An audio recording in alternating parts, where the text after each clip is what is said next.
market, as you see, is number 2 in the world. And this is mostly focused on apparel and shoes.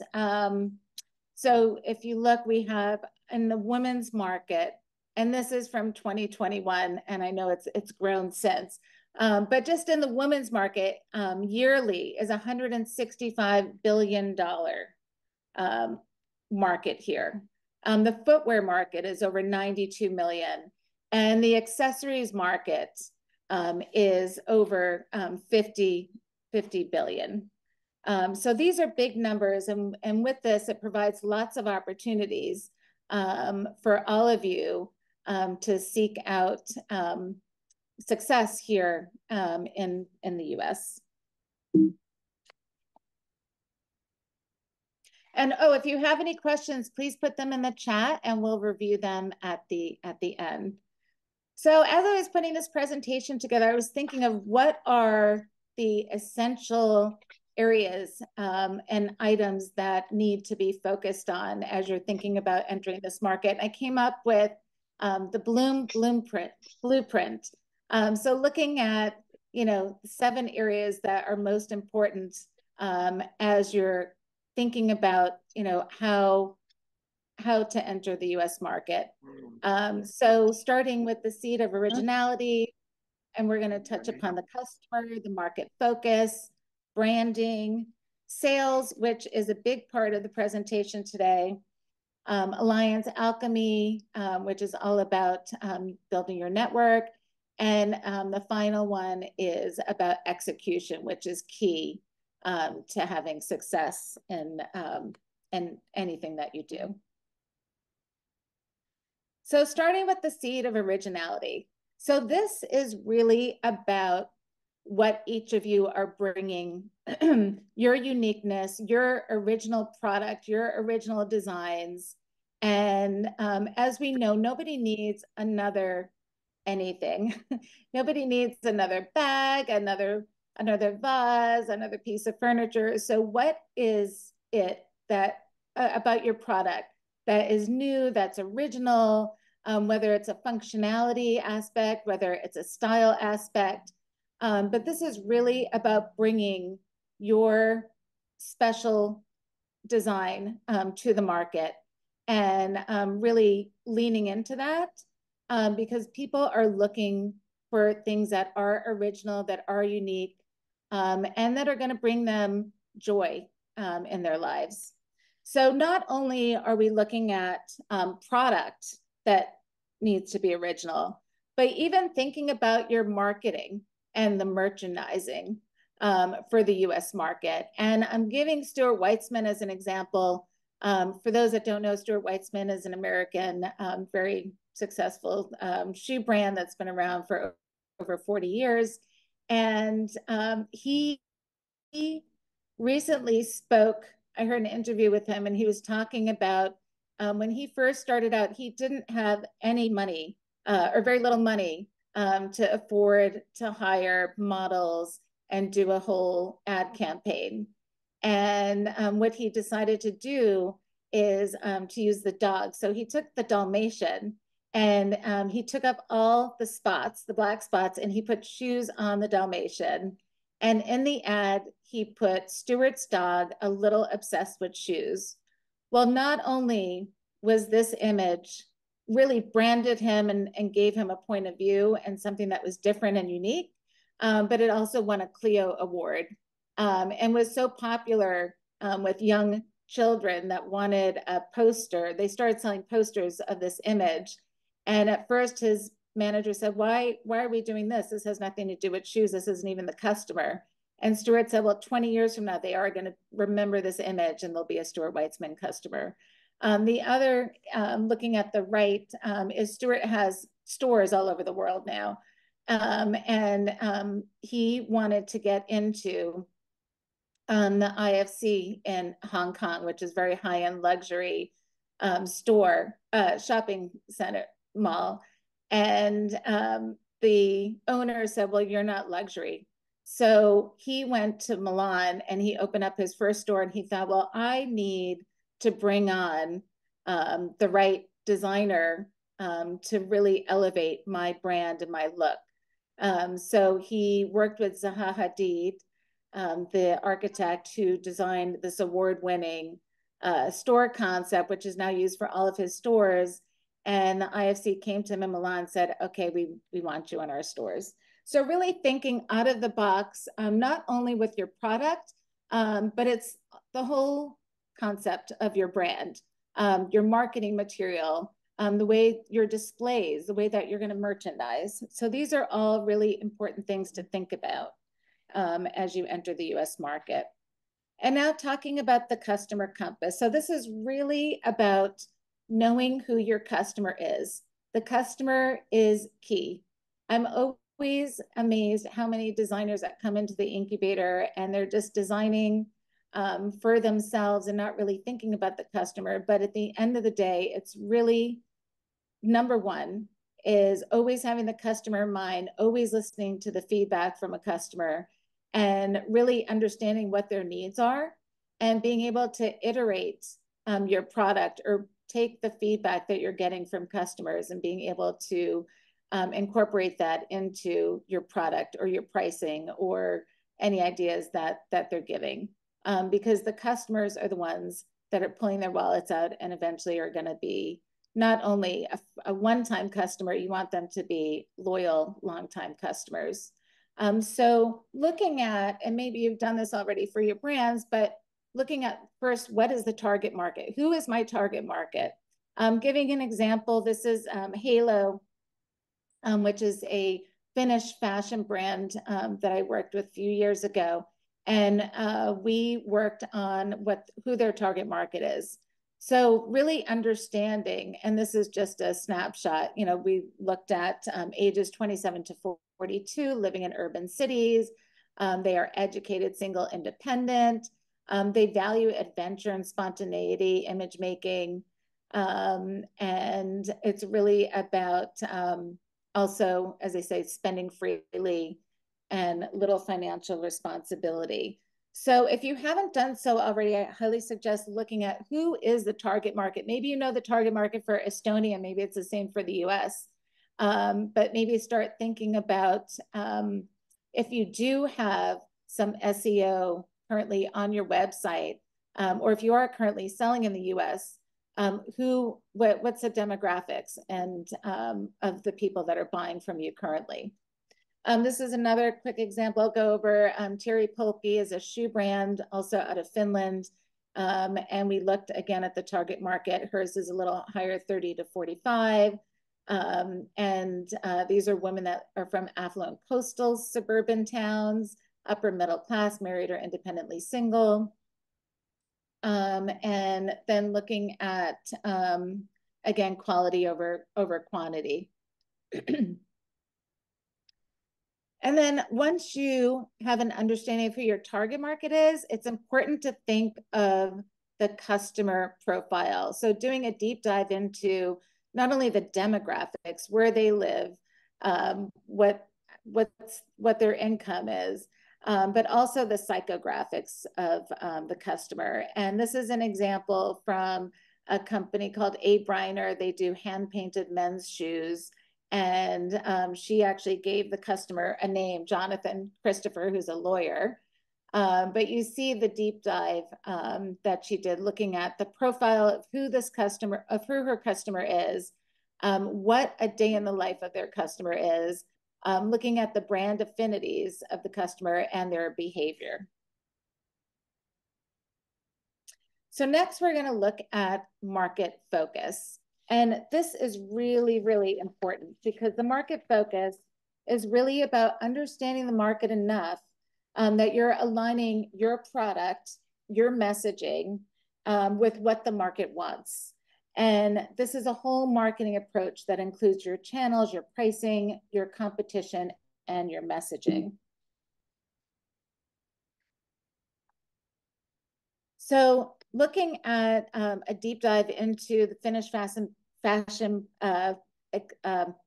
cold weather brand called EASi, and they were entering the US market, and they have a line of hand hand-knitted beanies and scarves that are knitted by these grannies on the right. So they have enlisted, I think, over 200 grannies that are making their pieces, and each one is signed by the grannies.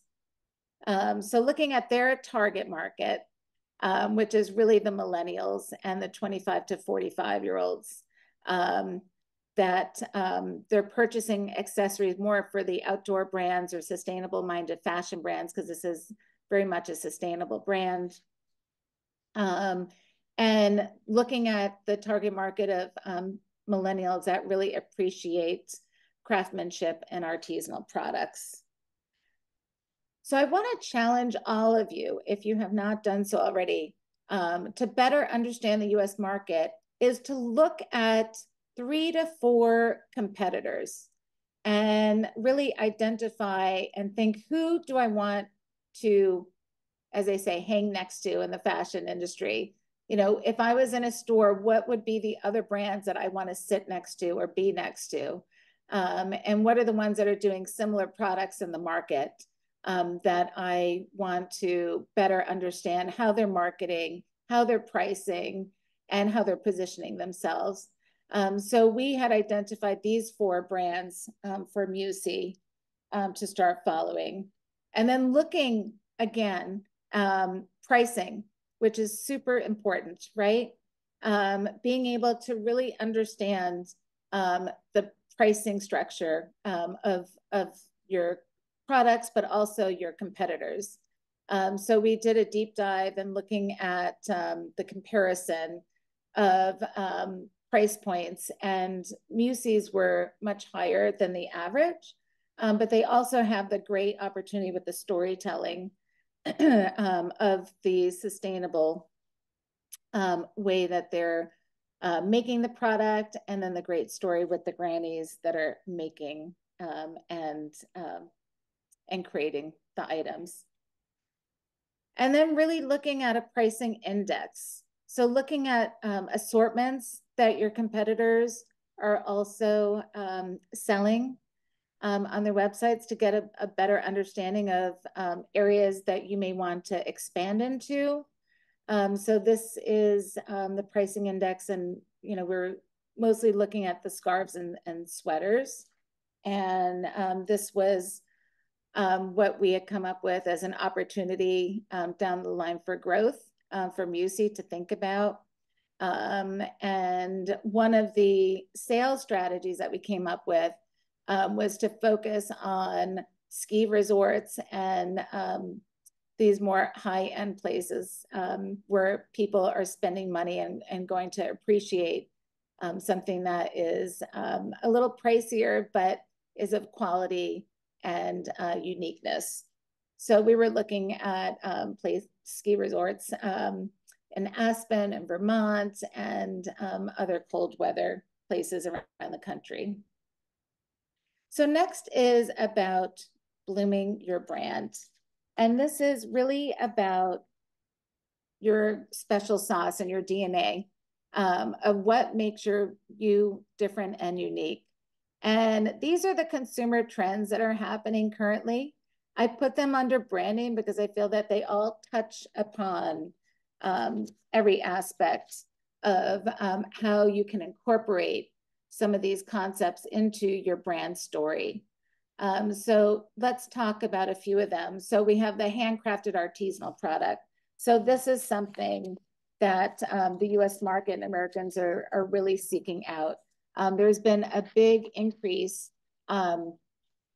in artisan fairs and festivals and shows that are focused on handmade and on really unique handcrafted product. And I also relate that to how people have become much more aware of the negativity of fast fashion that's taken place.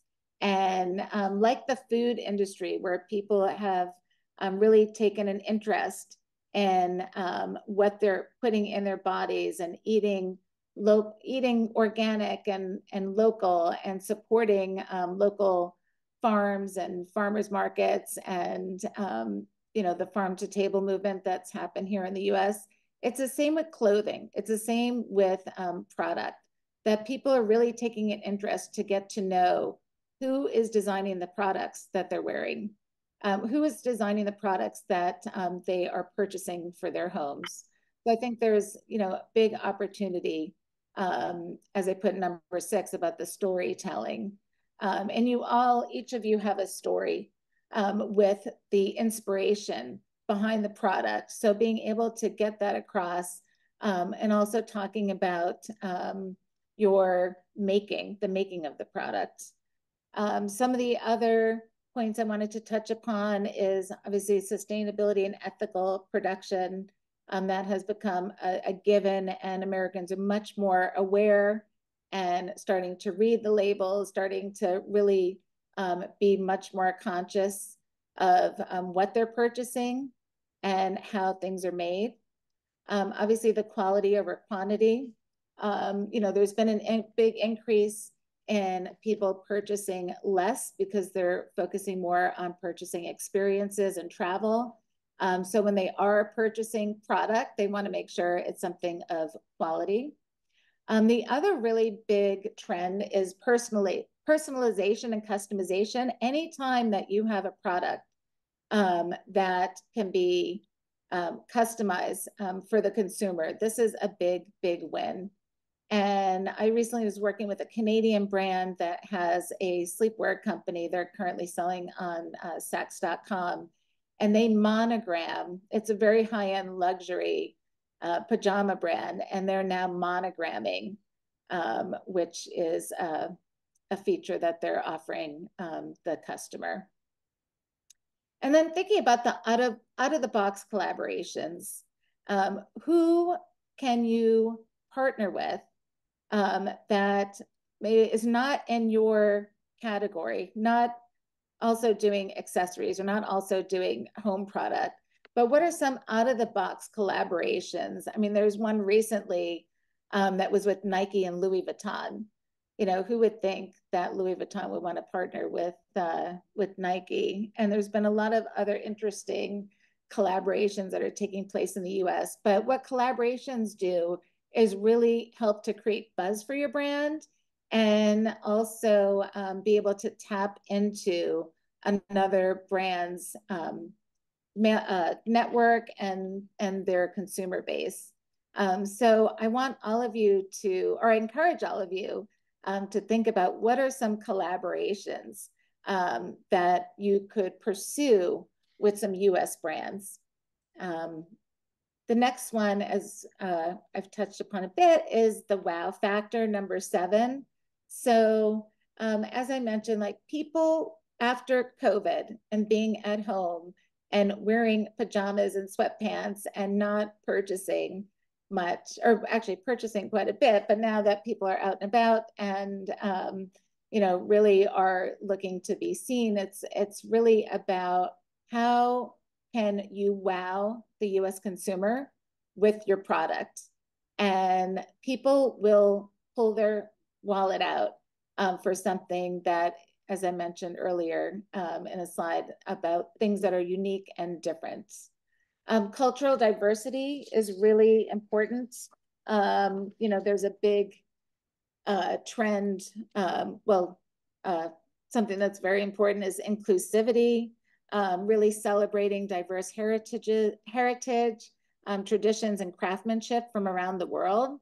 So this really taps into all of you and your brands from Estonia to, again, focusing on that storytelling about the brand.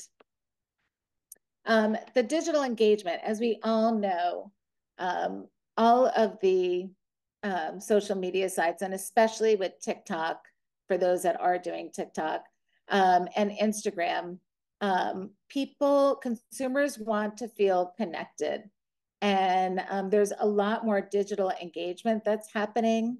And even on Facebook, there are designers that have started Facebook communities to really connect further with their consumer.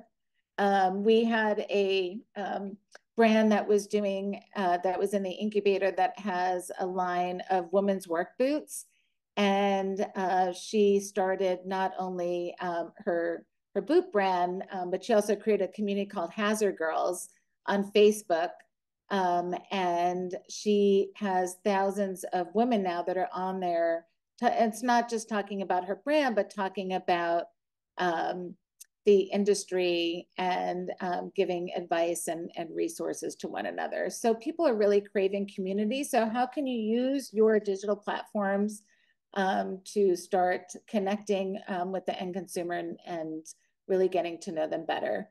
And then the other big trend, number 10, is the creator economy. It used to be everybody is focused on what celebrities are wearing, but now there's a big focus on the digital creator, these content creators that look just like you and me. You know, people want authenticity, and they're looking for people that they can connect to and relate to.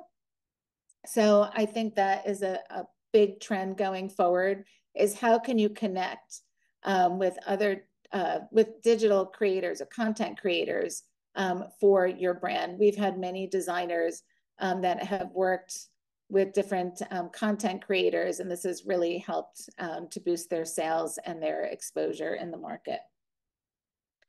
So next, and this is where I'm going to spend most of my time, and I hope we can go a little bit past 10, but the sales strategy. So this is really important, and I'm about to share with you a lot of different ideas for selling in the US. And there are a lot of interesting opportunities for all of you to explore.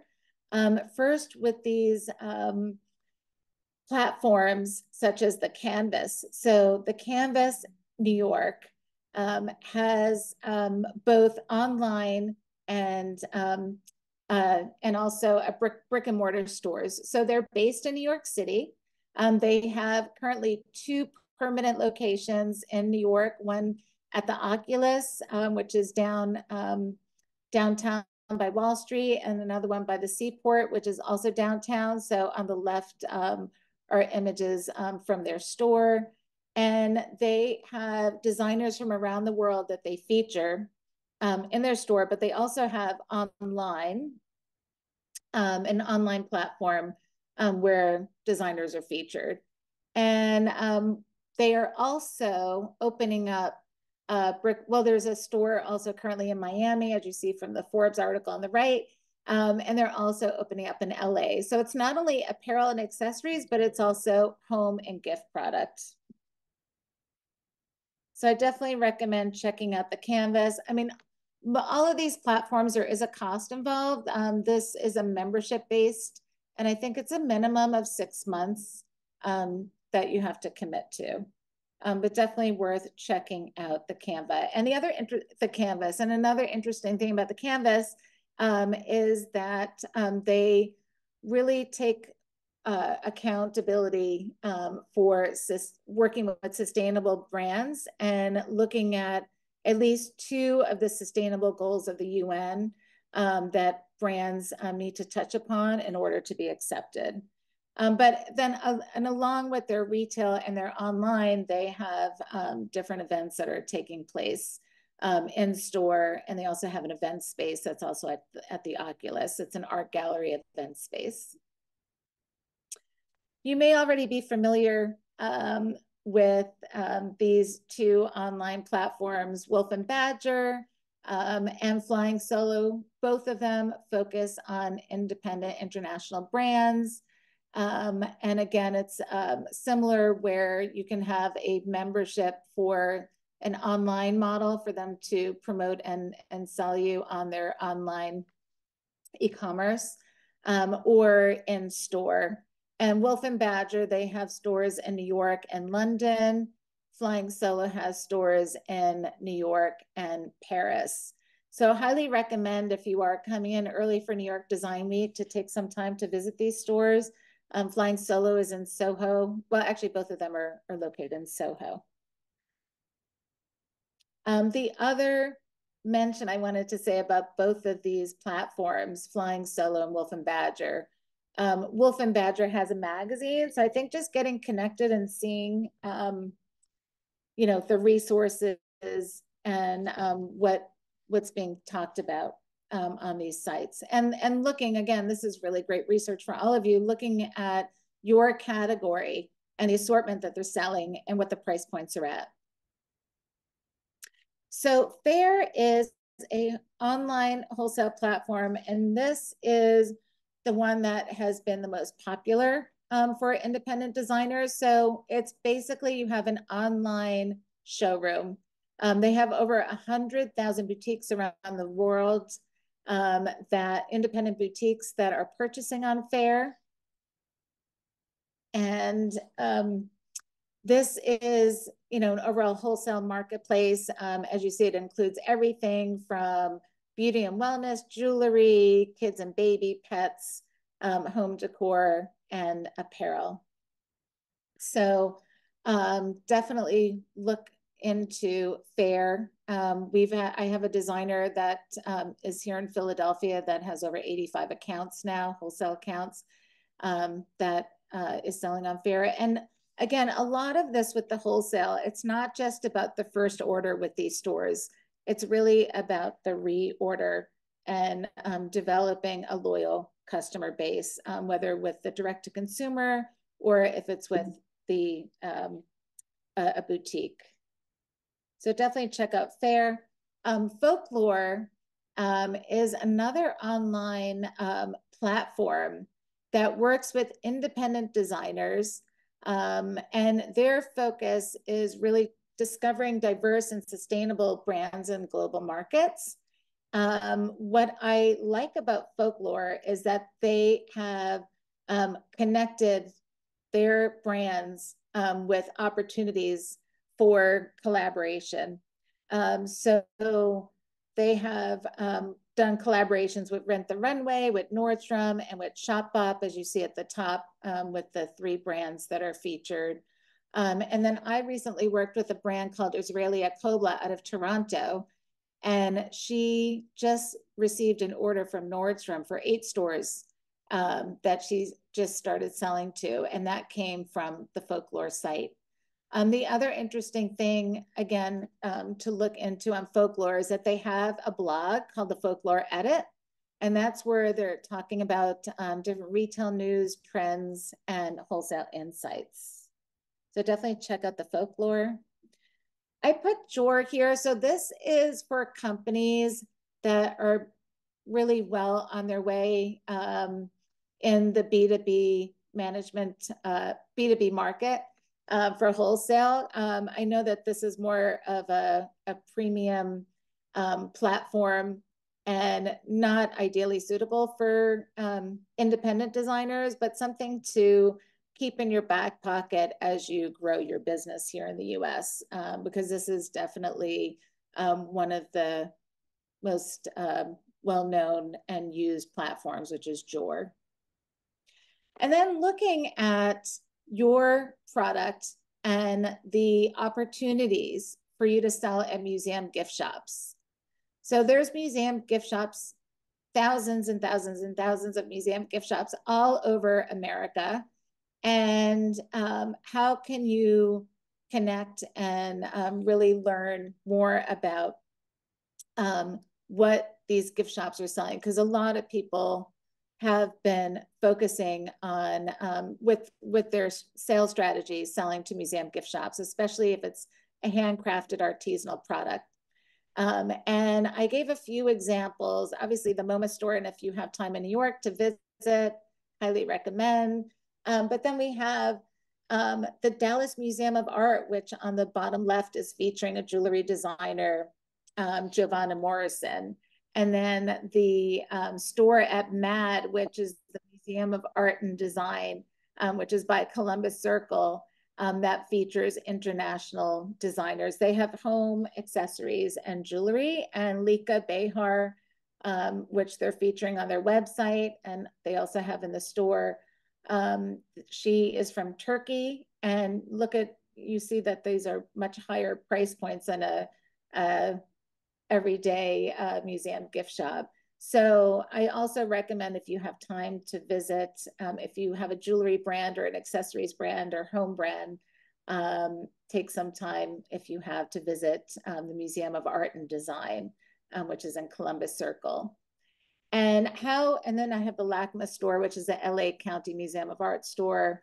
But really getting familiar with what things are selling for in your category, whether it's ceramics, whether it's jewelry, whether it's accessories, gifts, so that you can then position your product at that price point, at a similar price point.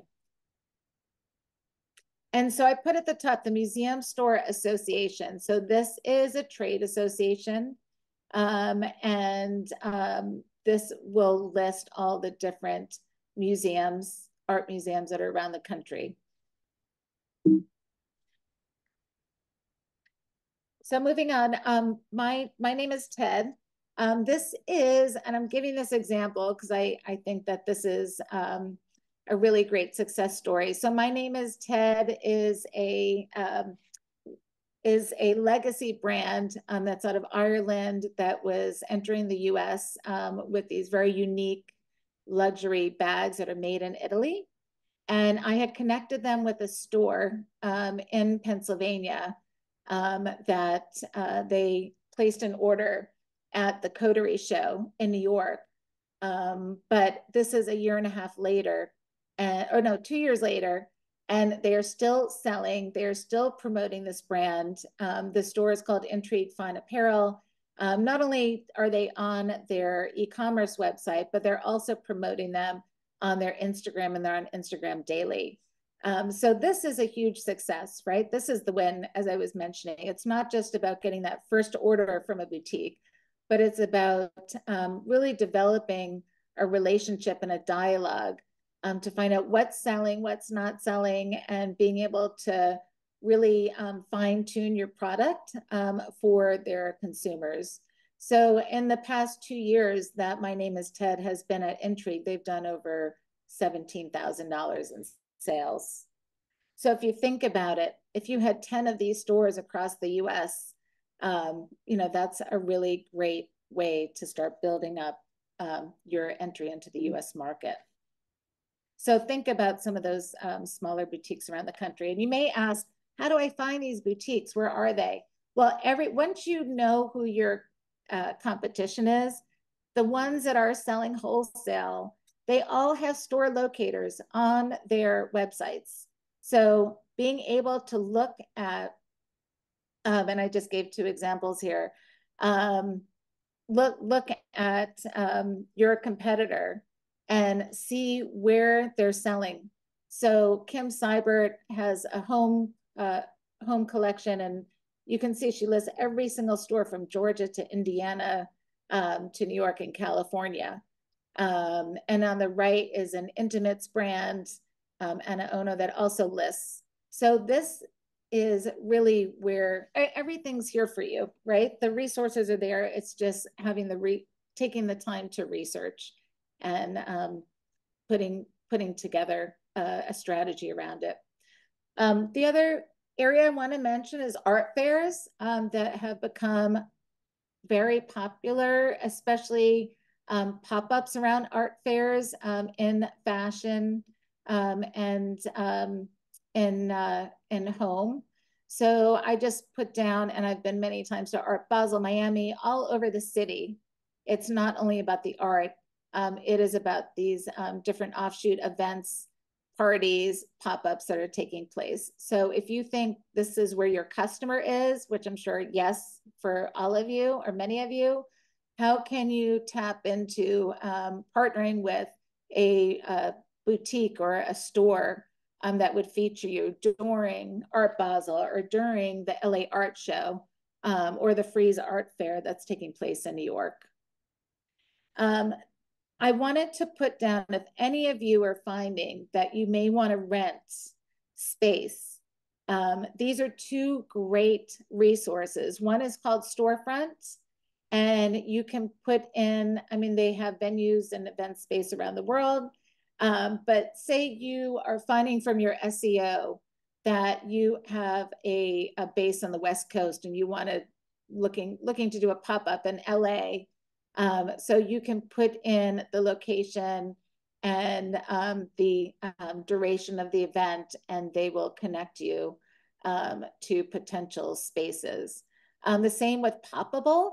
So Poppable is also a pop-up marketplace, and they're connecting not only can you put a listing up for free on Poppable, but you can also connect with various opportunities and various markets that are taking place around the country. So definitely check out Storefront if you're not already familiar, and Poppable if you're thinking about in the future for your strategy having a retail pop-up. And I wanted to touch upon trade shows. Actually, are we okay if we go over a little bit? Oh, to 10:15. Okay. Yeah. So we're going to go at 10:15. Let's do that. Okay. I'm very excited about trade shows. So trade shows have been, there's the good and the bad and the ugly of trade shows, as I'm sure many of you have experienced, because I know some of you have shown in shows around Europe, and maybe also here in New York. The challenge is that it's very expensive. And it's not that you just show up at a trade show and people are writing orders. That used to be the case.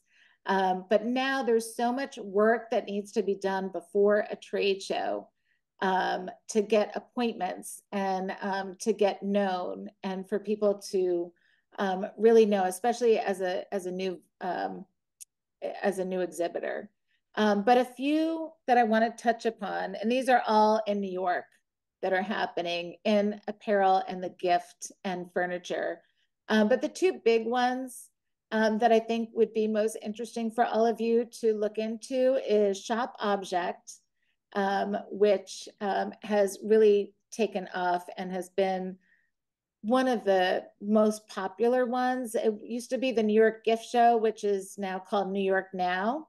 And that also has been doing well, but Shop Object started, I think it's been over like 10 years now, where they were really honing in to these artisanal and really unique original brands.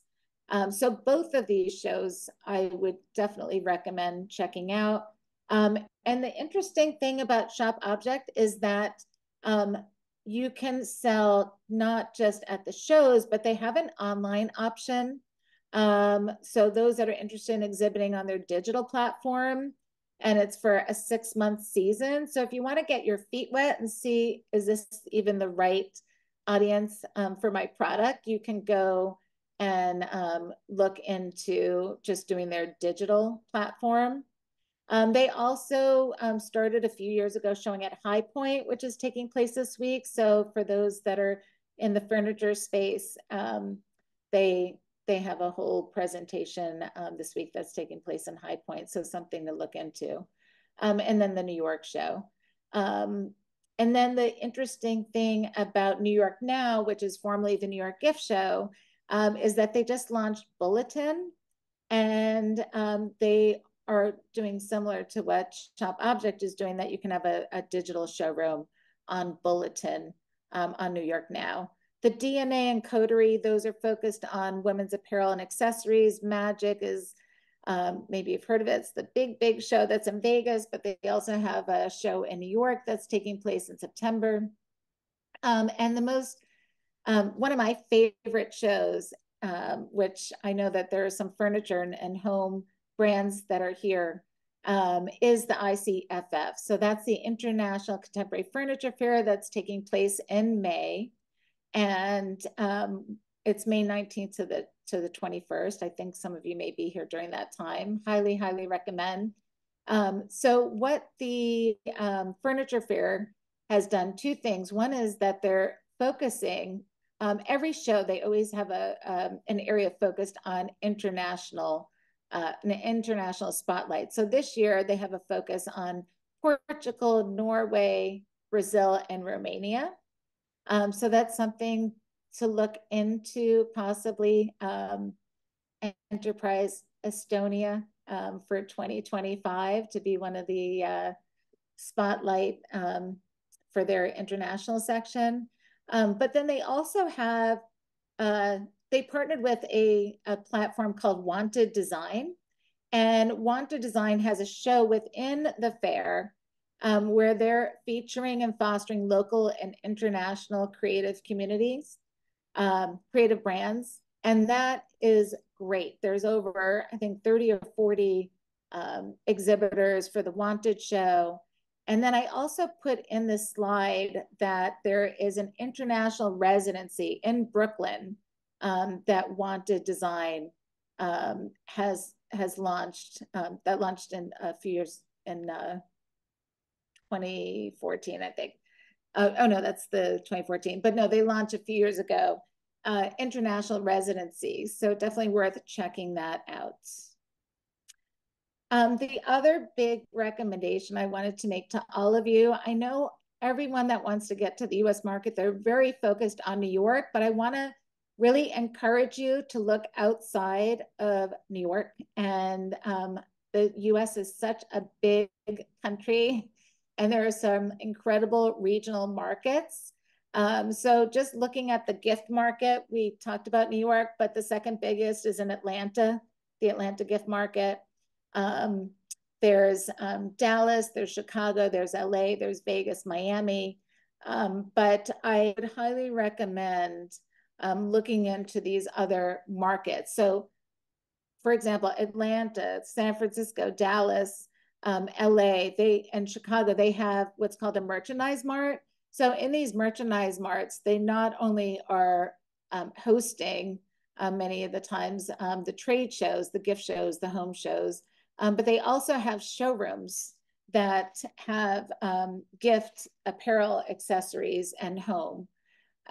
So this is another area that you may want to look into, is being represented by a showroom. And I can share with you, I have the websites on all of these resources that I can share with Silve at the end if you want to look into these further. But the good thing about some of the regional markets is that they're less expensive than New York. The shows tend to be less expensive than the New York shows. So definitely something to explore and look into.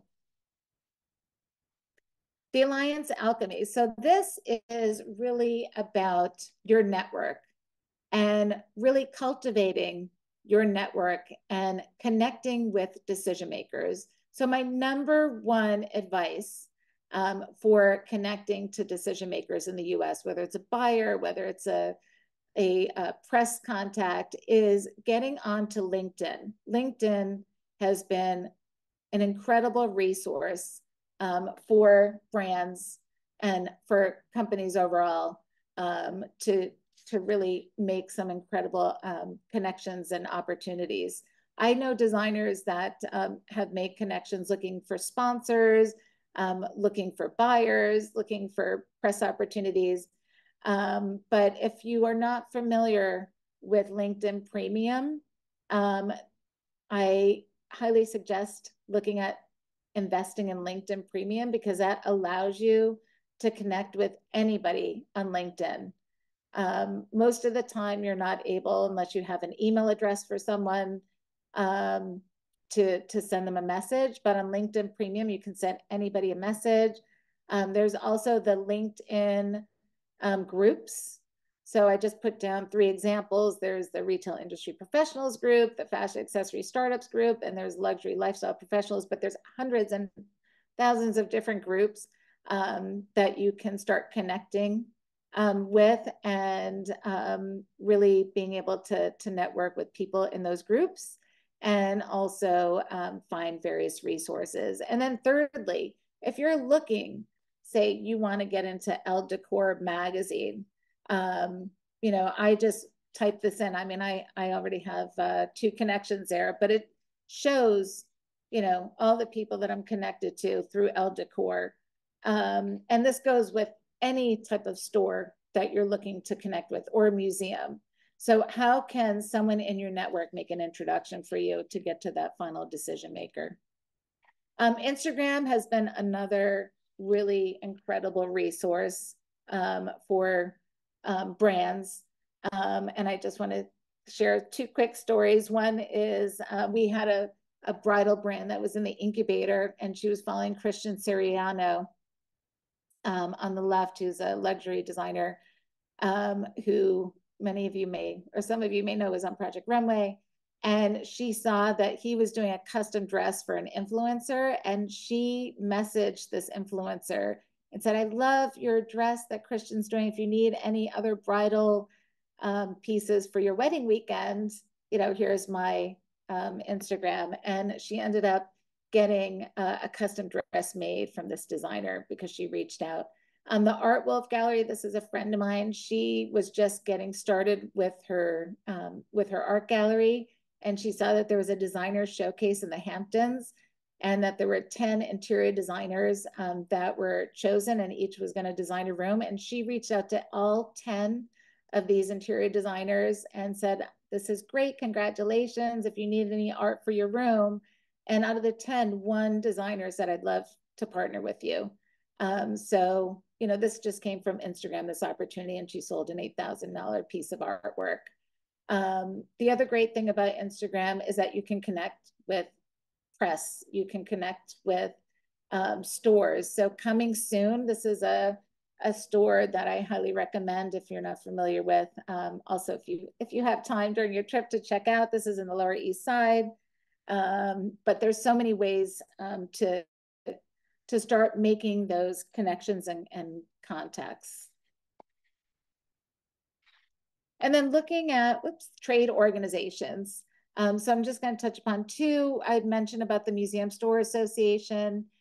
They also have, I think it's a great way, and maybe this is a membership that a few of you invest in together, but just to be able to get the directory, to know the art museums and who are the buyers for these art museums. And then the Accessories Council, which is a organization, a nonprofit that's based in New York City, and they work with international designers, and they do a great job spotlighting and showcasing designers. They launched a magazine over the pandemic that comes out quarterly, and they feature some of their members in, and they also have a monthly feature in their newsletter of new members. So that's a great way if you're doing accessories, anything in jewelry, bags, or shoes to be able to get seen. And then finally, really thinking about the execution. I know that you're all coming, or some of you are coming for New York Design Week next month, but how can you really come up with a plan that you can continue to execute on? Because at the end of the day, it's all about consistency. And the only way that you're going to have success in the US market is by continuing to do outreach, continuing to think about how you're going to reach that end consumer, or how you're going to reach that boutique.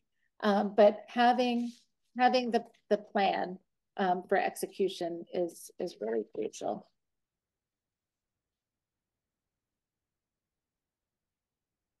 So I know I reviewed a lot of different things. And again, these are just suggestions. Everybody has their own path to getting where they need to get to. But I think that when you have a clear vision and that you have a plan on how you want to get there. And I think definitely starting with a new market, it does take time. So really being able, I know a lot of the design brands that I've worked with sometimes overseas, they all want to get to Bloomingdale's, or they want to get to Neiman's or Saks. I mean, I don't think that that's ideally the best strategy. I mean, as I mentioned, being able to slowly build your brand and finding those right decision makers and those right people that are really excited about what you're doing and are going to get behind it and be your cheerleaders and promote it and showcase it to their audiences. And finally, one of my inspirations, Ralph Lauren, who shares it's all possible. And, you know, building a global brand from a line of ties, men's ties that he started with, and getting an order from Bloomingdale's, and then creating a whole lifestyle brand that's global over the past 40, 50 years. So thank you so much. I welcome any questions. I apologize for the glitch with the technology, but if anyone has any questions, I'm happy to take if we have time. Thank you so much, Elissa. That was super packed and informational. I think it'll take some time to absorb that all. But let's do this, people. Either raise your hand by using the reactions button at the end, at the lower part of your screen, or you can write your questions in the group chat and Elissa can get to you that way. So the floor is yours. And I can see there's a question about digital products, but I don't know exactly something about the digital. Yeah.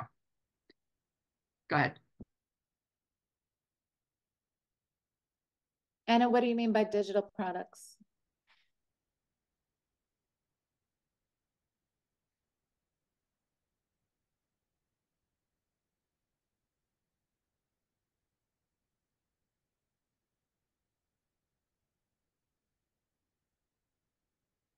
I know there's a few Annas here, so I'm not sure which one. Anna's iPhone, if you want to, about the clip art, how to market it. I'm not sure what that means. If you can give a little bit more detail, I'm not sure what that means. Okay, Indrek, you asked about Amazon. So Amazon's a bit challenging. I wouldn't recommend, and that's why I didn't share it, but I've had many designers, 3 different designers that have been on Amazon that were either copied, their product was copied and sold. So I don't recommend that in the beginning when you're starting out. I mean, I know it sounds like you're reaching lots of different people, but there's so many bad things that are happening on Amazon. I have one of my designers that was in the incubator is doing her non-traditional bridal, and they took images from her website and just knocked it off, put up a whole store under her name, and are knocking it off in China with the exact design. So I know, I mean, from what I know, I think you're all doing more like original artisanal products. So I wouldn't recommend starting out with Amazon. I don't know that much, Anna, about the NFT market or digital art. I mean, I know it's still happening, and I know there's a big base in Miami, but I don't know enough about it to talk about that area. So residential design furniture, hi Maury. I would recommend connecting with interior designers, with, you know, starting to look at Interior Design Magazine or getting a list of various interior designers. I actually was just in LA a few weeks ago at the, they call it the Blue Whale at the Design Center. You know, there's a design center in New York if you're coming to New York and have time to visit, but I would really look at targeting architects and also interior designers. And you can also find them on Instagram. But just start connecting and building a relationship with them, letting them know what you do, who you are, and you know, maybe I wouldn't go right for the sale, but just, you know, start. Well, actually, overall, one thing I didn't mention is that all of this, the sale, what's so important, takes 7 to 10 touch points before a sale happens on average. So the 7 to 10 touch points, what does that mean? It's not only like sending an email or sending a postcard out to them, or them seeing you on fair, but then it's like following up with a phone call, or it's, you know, connecting with them again on Instagram or by email. So on average, there's 7 to 10 touch points that need to happen before a sale or before a decision is made. So I think really thinking the long term of how can you start developing those relationships. And if it's in the design furniture space, Maury, you know, looking at groups on LinkedIn that you can connect to, and also on with the design marts, with as I mentioned, some of the regional marts and New York and LA. Oh, I know I didn't touch upon the trademark brand protection PR. So I know that if right now there's not, well, I shouldn't say, consult with a lawyer. But since you're just entering, there's not a huge need to get IP right now, because you probably have IP already set up in Estonia. But if you do start planning on expanding and really focusing on the US market, then I would highly, highly suggest speaking with a lawyer. And I do have recommendations of some fashion law firms that focus with work with international designers, because if you are going to set up your trademark, you do need to do that through a US lawyer. You're not able to go to the uspto.gov site as a foreigner to set up your US trademark or your US IP. That has to be done through a US lawyer. And as I mentioned, I'm happy to share some resources of fashion lawyers that work with international brands. Oh, thanks, Connie. And yes, Kari has shared a resource with everybody, so please make sure to take a look at that from Enterprise Estonia, so thank you. It doesn't look like we have any, no hands up, nor do we have questions on the chat right now. Should we give people 2 more minutes to jot in questions and then we'll wrap it up? How's that sound to you, Elissa? Perfect. Great. So here's your chance, people.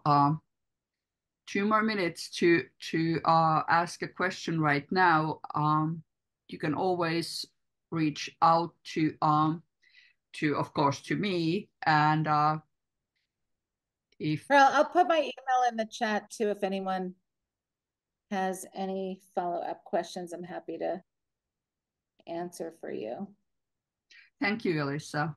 Great. So that's feel free to reach out to Elissa, or you can reach out to me, and I can help you get connected with Elissa should something happen there, or if you have something that I can help with, you know where to get me. You've all gotten email from me, so we should be covered with that. But it looks like we are at the end of, well, we are certainly past the top of the hour, and no more questions at this point. So thank you very much for everybody for being here. My apologies for the technical glitches we had in the beginning, but that's what we do. We're nimble, and we find a way to work with whatever the issues, and get this thing going. So really fantastic to have you all here, and I'm looking forward to touching base with you all in the future. Thank you. Best of luck to everybody. And feel free to reach out with any questions, follow-up questions that may come about. Thank you. Have a nice day. Bye.